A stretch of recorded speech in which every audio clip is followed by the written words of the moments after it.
Barnes. I'm the Community Development Director for the City of Lawrence. And on behalf of Mayor Rivera, I want to welcome tonight those in the audience and viewers on local cable TV. We're here tonight to talk about the consolidated plan, a 5-year plan required by HUD, and the first year of that plan, which is the annual Community Development Block Grant and Home funding that is connected with the 5-year plan. I'm joined tonight by Marisol Colon, by Olivia Rosa, Susan Fink, Frank O'Connor is going to be joining us later, and Kathleen Lingenberg. Kathleen Lingenberg is under contract with the city to complete the consolidated plan, and she is available throughout the next couple of months to work with community organizations or individuals and get their input into the plan. So you'll have an opportunity to talk with Kathleen and hear from her in just a few moments. We're trying to accomplish a lot with one meeting. We're trying to highlight some of our accomplishments from the past, to remind organizations of the purpose of our funding, to get your input, as I indicated, on the 5-year plan, and also to advise you on how you can apply for funds this year. There are 3 sources of funds that are related to the consolidated plan: the Community Development Block Grant Program, the Home Program, which is a targeted program specifically for housing assistance and housing development, and funding for homeless individuals and families under what's called the Continuum of Care. And I'm going to ask Susan Fink to join us now and talk about the Continuum of Care. She has another engagement here in the city, and so we're going to start with her and talk about the Continuum of Care funding. Sue. Thank you, Jim. As Jim indicated, the Continuum of Care program is funding used exclusively for homeless individuals and families. Lawrence initially was its own continuum of care, but under the Hearth Act, it was administratively better for the city to join with the balance of state continuum of care so that we could better use the resources available to serve those most in need. We still meet monthly on the continuum of care locally, and some of our partners that participate are those agencies that work with homeless folks, such as Lazarus House, the Psychological Center, Emmaus out of Haverhill, the YMCA, the YWCA, VinFen, Commonwealth Land Trust, Northeast Veterans Outreach, Greater Lawrence Family Health Center, Veterans Inc., and also the VA. We have established a subcommittee under the Continuum of Care that deals exclusively with veterans, and they meet on a quarterly basis. Right now we've got 8 projects that are funded through the Continuum of Care program here in Lawrence. We've got the YWCA Fina House, which receives funding for 2 chronically homeless individuals or families. The YWCA Oasis Project, which serves 18 homeless families. Emmaus has a program that is serving 14 chronically homeless individuals, 6 of whom must be veterans. They've also got a transitional housing and employment program which serves 7 homeless families. The YMCA has a program for 18 homeless men. VinFen is serving 4 chronically homeless individuals. The Psychological Center Safe Haven serves 12 chronically homeless men. And we've also got legal aid available for homeless individuals out of the Northeast Legal Aid. In the last round of funding, the city programs, these 8 programs, were awarded $721,778 of funding. And that was in the 2013 round. We're expecting to hear how we fared in the 2014 round within the next month or so.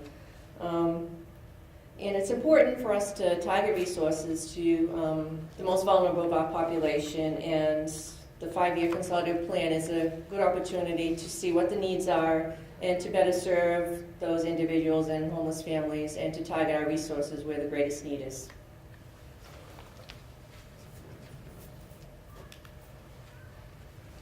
Thanks, Susan.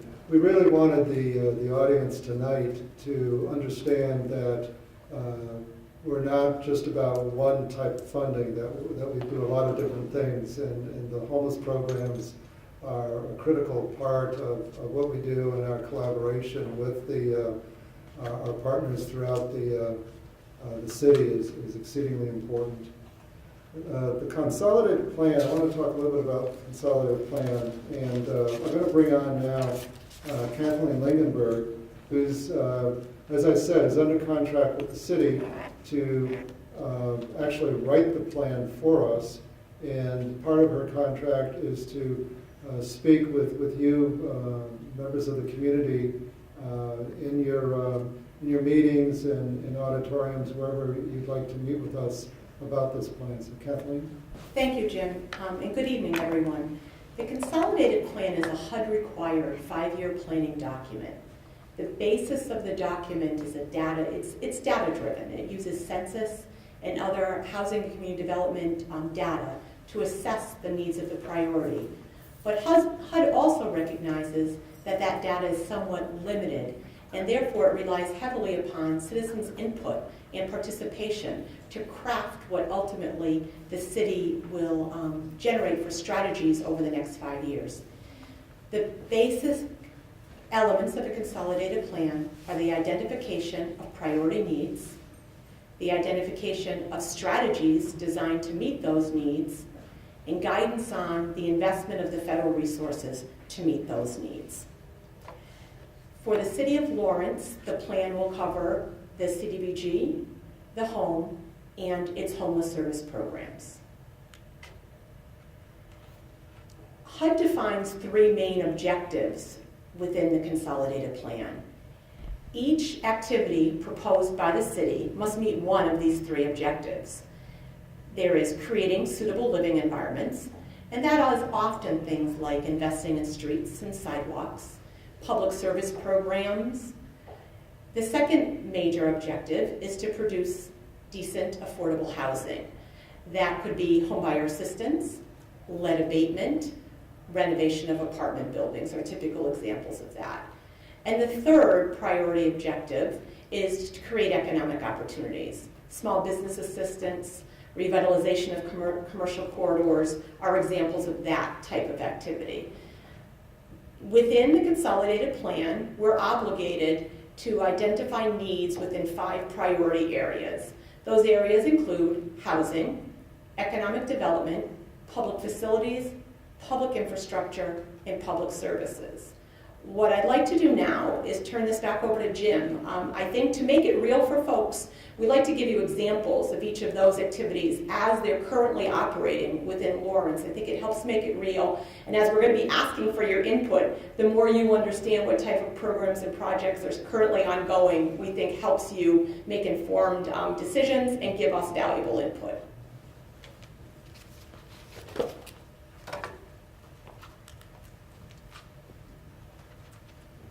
So let's talk about some of our priorities from the past 5 years and what we were able to accomplish.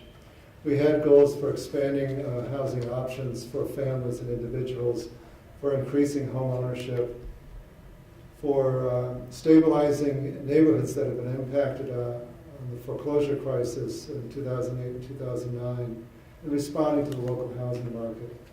We've been administering lead abatement programs the entire 5-year period, and have done in that period about 300 houses. And these are some before and after shots of our lead abatement and rehabilitation program. We also have funded with our home funds some significant housing developments. These are just a few. Union Crossing, Loft 550 phases 1 and 2, which is up on Broadway. Bread and Roses Housing has been doing homeownership projects around the city. 2 family units that are just excellent, very energy efficient units. 108 Newberry Street, 18 units of rental housing in the North Common neighborhood was one of the most recent ones that we've dedicated.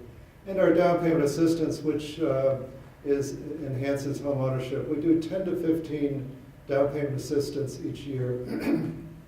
Excuse me, we've done that for 5 years now.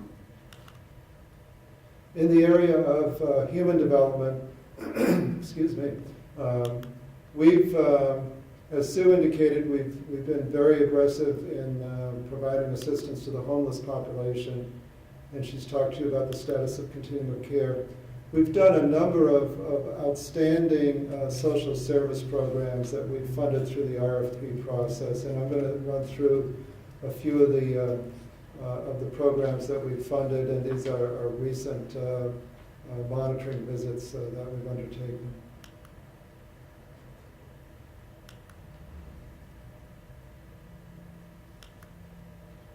All these programs for youth are ones where leadership and training are emphasized.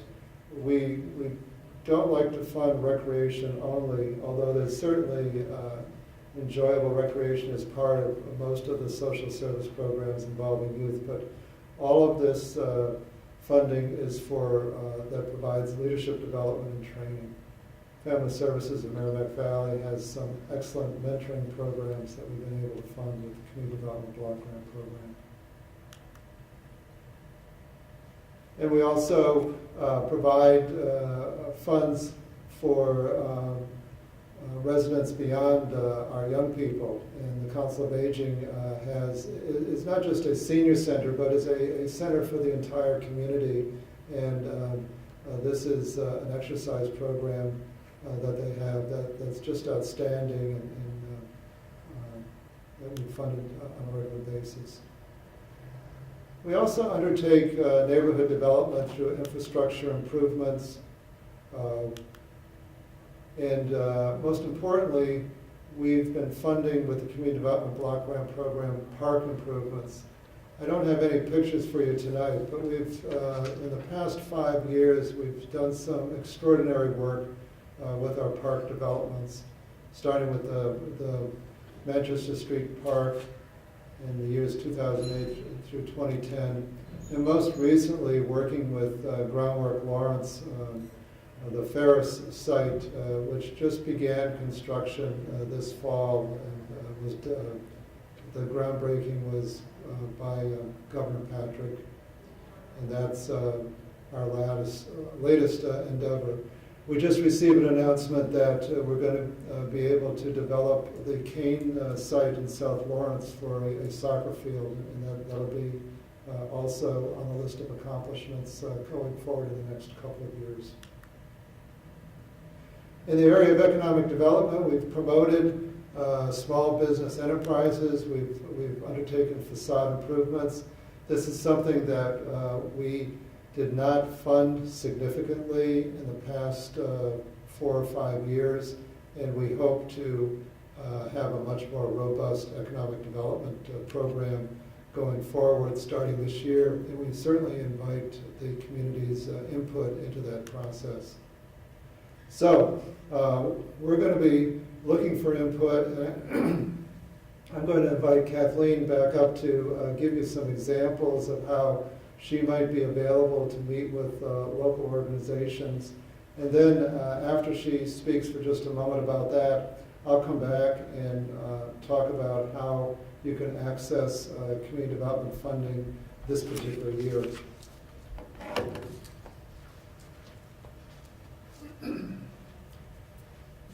Clearly, our intention is to maximize input from the residents of Lawrence. Tonight is our sort of first entree into that, but we'll also be looking to have neighborhood associations coordinate outreach through their memberships. We'll be looking for key stakeholders. Council on Aging is a wonderful opportunity to engage the elders on what they see as priorities. So we're going to continue to seek out those opportunities to meet with small groups, not in a formal setting necessarily, not in a structured meeting environment, but just to continue to engage the community.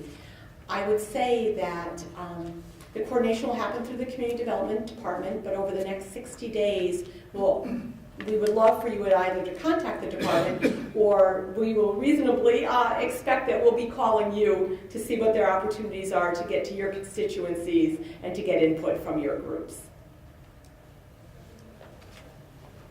So now we come to the part of the program where we talk about the funding this year. The slide that you have before you shows our funding from 2009 up until last year. and it ends with our estimate of funding in the current year. As you probably have read in the newspaper, the Congress has just settled on a continuing resolution that will, we've learned, will keep us in the community development block grant and home programs at just about steady funding. Last year, we received $1,498,358 in community development block grant and $723,576 in home funds. We estimate a little bit below that because we know that even with steady funding, the formula takes into account the most recent census data. And the census data now with the American Community Survey rolls every year. So every year we're in comparison with other communities. The irony of the formula is that as we become better off, our funding will go down if we're better off relative to other communities. Sometimes when we lose funding, if it's a little bit, it really is for some very good reasons that we've been successful in some of our programs in improving the economic opportunities of residents within Lawrence. But at any rate, we're estimating $1.4 million in community development block grant funds for the coming year. And as Kathleen said, we base our determination of how to fund based on data, based on what the consolidated plan priorities are, and we, working with the community and with the mayor, establish priorities and make some basic decisions on how we would like to fund our investments. Now, we do have some long-term commitments. We've committed future community development funding to match our lead grant. We've committed money for park improvements, and we have a Section 108 loan that we are repaying every year. So there's a certain amount of that $1.4 million that year in, year out is already committed. And that leaves us with a little bit less flexibility to allocate funds. Those of you who are eligible for the Community Development Block Grant funding are typically nonprofit organizations who are carrying out social service programs, which are called public services in these regulations. City departments who are undertaking public works or public service projects can also be applicants to the program. And for-profit and nonprofit developers to carry out certain housing and economic development projects are also eligible. Now, there is something within the law, the federal law, that caps the amount of public services. We can only fund 15%, we can only use 15% of the grant amount for public service activities. And if we're anticipating 1.4 million, then about $190,000 is available for public services. Now, naturally, this is a little bit flexible. It could go up, it could go down, depending on the ultimate allocation of funds. And when we know what the actual dollar amount is, we make that amount available to the City Council, and it's up on our website. Now, the challenge, as you might guess, is allocating scarce resources. And we've established some responses to the reduced resources. If you remember that chart from a few slides ago, we had been getting regularly about $300,000 to $400,000 more in funding than we get now. And so we've had to take some steps at the recommendation of the City Council and the Mayor. We've established some priority categories. We're limiting the number of grants. We've established minimum and maximums. For instance, we're not going to do any small grants below $10,000. We've tried to simplify the request for proposals. Each year we try to make the application process simpler for you, the nonprofit community that might be applying for the funds. We've been trying to accelerate the contracting process. We still have a ways to go, we admit, but we try to prioritize of those projects that need money quicker, give priority in our processing of contracts after your funding's been approved. So the proposed funding plan has priorities for youth training and leadership development, and for adult education and training, with lesser priorities, although we recognize that they're important: food, nutrition, and health, and housing counseling, and public facilities. On the housing front, as I believe I indicated, we're undertaking a housing study. And that housing study is going to give us a lot more information on how we can appropriately strategize in the use of our resources for housing. So right now we have a relatively small amount dedicated to housing, but we also know that we have $700,000 in home funds that are targeted exclusively for housing. So we're comfortable with that smaller amount for housing. But as I indicated, we see the two top priorities as providing education and training to our young people, and education and training, particularly ESOL training for our adults. We really want to do everything we can with this funding to create economic opportunities for residents of Lawrence. So the two priority areas in the youth category, we would like to see training and leadership development that would also include the employment of youth and young adults. And within the education and training category, English for speakers of second language is an important priority for us. So all other things being equal, a very good proposal that would include one or the other of these has a good chance of getting funded. About 2 years ago, we established a new requirement. I really want to call your attention to this, particularly if you're a new applicant. We need to see evidence that the Secretary of the Commonwealth annual report has been filed by the nonprofit. We need to see evidence that there's an up-to-date Attorney General's annual report, and evidence of IRS 990 filing. We found in past years that sometimes as a result of an oversight, a nonprofit would forget to make one of these three filings. And so just to avoid any kind of delay in funding, we'd like to see this as part of your application. The timeline is tight, but we think that it's sufficient to get to us what you need to do. If you're interested in applying for community development block grant funding, the proposals are due on February 6th. I believe it's at 3 o'clock in our offices. We still haven't reached the point of technology that we can accept emails, so we're looking for hard copies. Only 2 copies, both signed. Then on February 19th, all of you who submit an application will be invited to make a presentation to the Community Development Advisory Board. The Community Development Advisory Board is a citizen board appointed by the mayor that reviews all the applications, and they make their recommendations to the mayor. In my 6 years here in city government working for mayors, the mayor generally accepts between 75 and 90% of the recommendations of the Community Development Advisory Board. So this is, your presentation to that board is critical because they make most of the ultimate decisions and the recommendations on funding. And then once those recommendations are made to the mayor, we go before the city council in April, and everyone will know about whether or not they've gotten funded by May. We submit our application to HUD, and the program year starts in July of 2015. So that ends our formal presentation.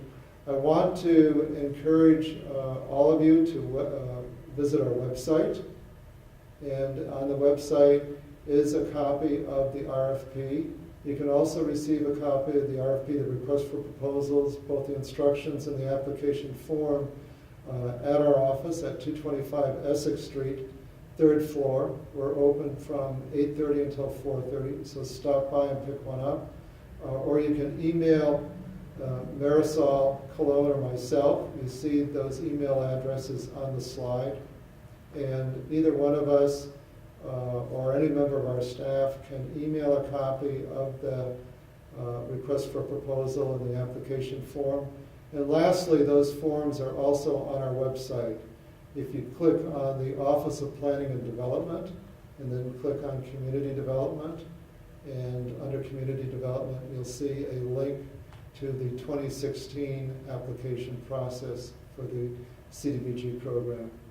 With that, I want to thank our viewing audience and invite you to contact us with questions or comments at any time.